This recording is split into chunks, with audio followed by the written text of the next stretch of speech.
You know, I think that one could argue that John Cena is shifting a little bit. It feels like John Cena is getting a little selfish. John Cena showed up at wherever it was. I want to say Money in the Bank to announce whenever it was that when he announced that he would be coming back in 2025 and that he'd be around for the whole year and that each show would be his last show. Each town that he went to would be the last time he went to that town. This will be it. All of we've seen him in his last Royal Rumble. At the beginning of March, we're going to see him in his last Elimination Chamber match. Come April 20th or 21st, it'll be his last WrestleMania. And John Cena, the way he's spoken about it, has spoken about it as if he's going to have a good time doing this. He's spoken about it like it's going to be a fun thing. He's also been very forthcoming and stepping in front of the fact that he says that his win-loss record is not where it should be.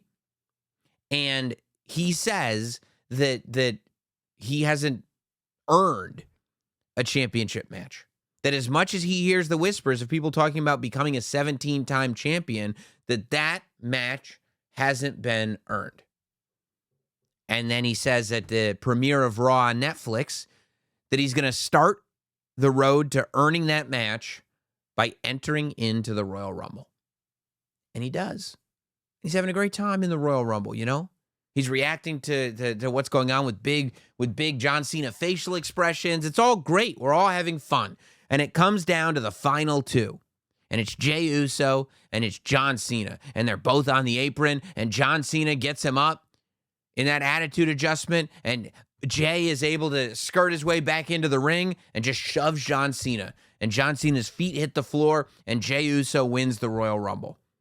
And we talked a lot about Jey Uso winning the Royal Rumble. We just talked about Charlotte Flair. What we haven't talked about is John Cena's reaction to it. John Cena goes to the press conference after the Royal Rumble. And he's not smiling. He's not taking questions. He's no longer having the good time that he was having before.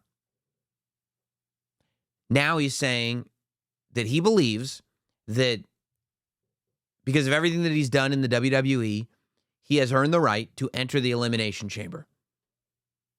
And that he fully intends on, without a qualifying match, entering into the Elimination Chamber match, winning that match, going to WrestleMania, main eventing, and winning his 17th championship at his last WrestleMania. He said those words. And that's as specific and direct as John Cena has been when he talks about this final run. And to me, it was like, okay, this character is now kind of forgetting this idea. And maybe it's because, look, the Royal Rumble match was the first time he laced the boots, or sneakers in this case, for his final run. And it was yet another John Cena loss. So maybe John Cena, as we know it, that character is kind of tired of it. Right? If John Cena is going to be around for a year, John Cena doesn't want to just spend a year putting people over. No. John Cena wants to remind everybody and remind himself how good he is. Now, CM Punk was on Daniel Cormier's podcast, and that was on the Monday before he fought Sami Zayn. And he says that, that John Cena's already in the chamber match and that he doesn't like that John Cena was able to get into that match without qualifying.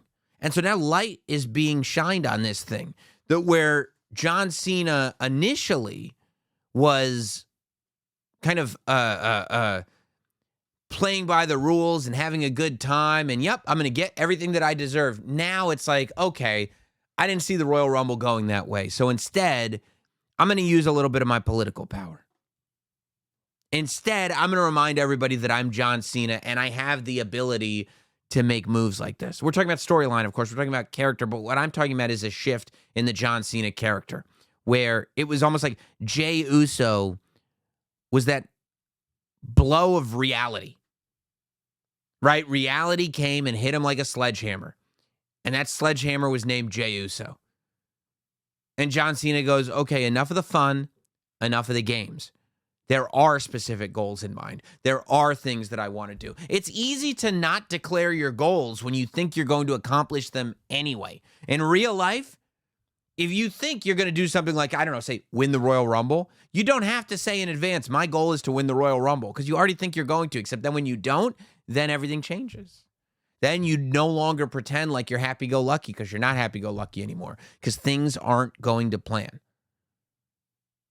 I think that John Cena, as a character, that blow of reality, crushing feeling of understanding what was really going on, is not just about, oh, I thought I was going to win, but I didn't win. It was also like, hey, guess what?